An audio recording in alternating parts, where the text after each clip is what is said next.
안녕하세요. 두이코리안 두이쌤입니다. 오늘은 동작동사 느라고를 같이 공부해 봅시다. 느라고는 언제 사용할까 살펴봅시다. 우선 첫 번째, 내가 한 행동을 말할 때 사용합니다. 느라고 앞에 내 행동이 있어야 돼요. 두 번째, 그래서 그 시간에 다른 행동을 못했을 때 사용합니다. 자, 이 말은 내가 이 행동을 합니다. 그 시간에 다른 행동을 못했어요. 이 행동 때문에 뒤에 있는 행동을 못했을 때 사용을 하면 돼요. 마지막 또는 앞의 행동을 해서 부정적인 결과를 말할 때 사용하면 됩니다. 그래도 조금 어렵습니다. 조금 더 쉽게 한번 정리를 해봤어요. 동작 동사 느라고가 있어요. 앞에 내가 한 행동이 오면 된다. 뒤에 내가 하지 못한 행동, 부정적인 결과가 오면 된다. 자, 왜냐하면 같은 시간에 두 개의 행동이 어려울 때가 있습니다. 예를 들어 제가 앞에 행동 잠을 자다. 그 시간에 잠을 자요, 책을 읽다 같이 할 수 없지요. 잠을 자느라고 책을 못 읽었어요. 이렇게 문장을 만들면 돼요. 자, 그래도 어렵죠. 우리 그림을 보면서 다시 한번 살펴봐요. 네, 이렇게 제가 드라마를 보고 있습니다.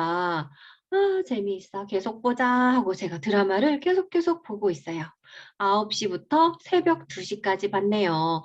제가 드라마를 보는 동안 숙제를 못했어요. 또 너무너무 재미있어. 그래서 새벽 2시에 잤습니다. 자, 앞에 행동을 해서 뒤에 행동을 못했어요. 드라마를 보느라고 숙제를 못했어요. 이렇게 말하면 돼요. 또 드라마를 보느라고 새벽 2시에 잤어요. 이렇게 말하면 되는 거죠. 저는 일찍 자는 사람입니다. 새벽 2시에 잤어요. 이것은 저에게 부정적인 결과, 안 좋은 일이라고 이야기할 수 있어요.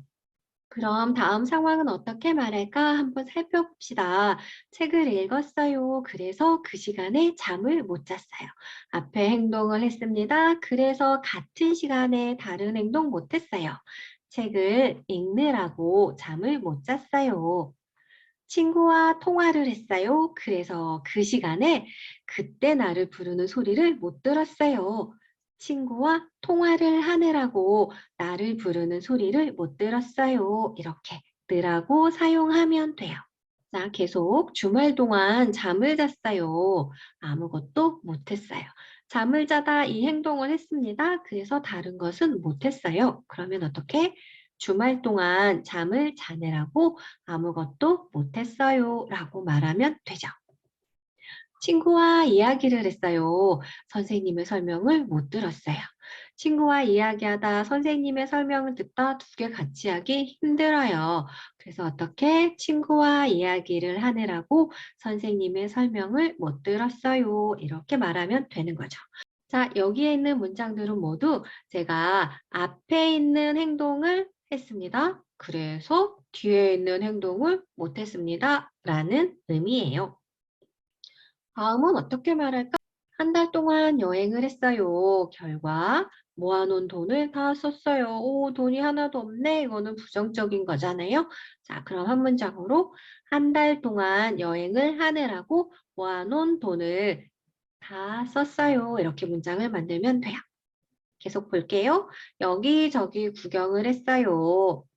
힘들었어요. 여기 구경하는 것이 재미있습니다. 하지만 또 힘들지요. 힘들다는 부정적인 거니까 여기저기 구경하느라 힘들었어요. 라고 문장을 만들면 돼요. 자, 정리를 한번 해봅시다. 제 이야기예요. 동영상을 일주일에 2개씩 올리자. 이게 저의 목표입니다. 그런데 못하고 있어요. 처음 문법 영상을 올릴 때 일주일에 2개씩 올리는 것이 제 목표였어요. 그런데 수업 준비를 하느라고 영상을 만들지 못할 때가 많았어요. 또 급하게 만드느라 실수를 할 때도 있었고요. 그래서 요즘은 일주일에 1개씩 올리는 것으로 목표를 바꿨어요. 일주일에 1개 할 수 있겠죠? 자, 할 수 있을 거라고 믿고 네, 여기도 제가 수업 준비를 했습니다. 그 시간에. 그래서 그 시간에 영상을 만들지 못하다. 뒤에 행동을 못한 거죠. 또 급하게 만들었어요. 그래서 어떻게 실수할 때도 있었어요. 네, 실수를 하다는 부정적인 내용이잖아요. 자, 이렇게 느라고 사용을 해봤습니다. 여러분 어떠세요? 동작 동사 느라고 조금 이해가 되십니까? 자, 같은 시간에 두 개의 행동을 하기 어렵다라는 거 기억을 하고 그래서 어떻게 앞에 행동을 했다. 같은 시간에 그러니까 뒤에 행동을 못했다. 앞에 행동을 했다. 뒤에 부정적인 내용 이렇게 오면 되는 거죠. 자, 여러분 오늘도 고맙습니다. 우리는 다음에 또 만나요.